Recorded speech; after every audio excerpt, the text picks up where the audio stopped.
We couldn't have foreseen this story. We couldn't have ever, in our wildest dreams, imagined what would happen through our family's fostering journey, and it's just incredible. I just don't know where the last 22 years have gone, but also I just don't know how one young man has changed our lives so much. My name is Risca Solomon, and I am now a legal deputy to Dan, who came to us on a foster placement at the age of 4, 22 years ago. Very much right from a young age, I knew that this was the field I wanted to go into. So from 11, we started fostering, doing foster respite care, and various children needed more longer term placements. Some were emergency, so they would end up being more foster care.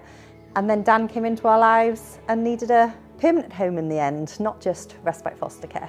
So that was 22 years ago. And yeah, he's still with us now as an adult. My parents were his foster carers originally. They then went forward and got special guardianship.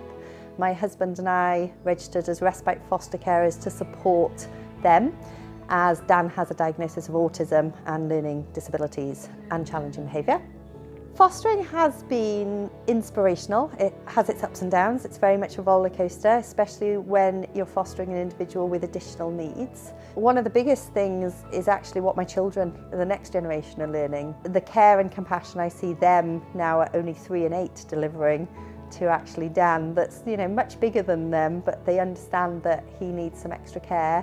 So we have always fostered with Foster Wales Pembrokeshire.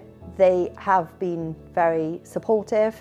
So when we were fostering before then going on to the special guardianship, they would put in additional support when we needed it. You know, for Dan, it's been really important for his mum and his brother to maintain that contact. And we're only 20 minutes away from them. So I think that's a big part of fostering for your local authority, to be able to keep children and to be able to then facilitate contact or facilitate them returning to their homes if that's what should happen. If you have any thoughts about being a foster carer, just go for it, because you don't know where it's going to take you. And on that journey, you'll be helping individuals that really need that assistance.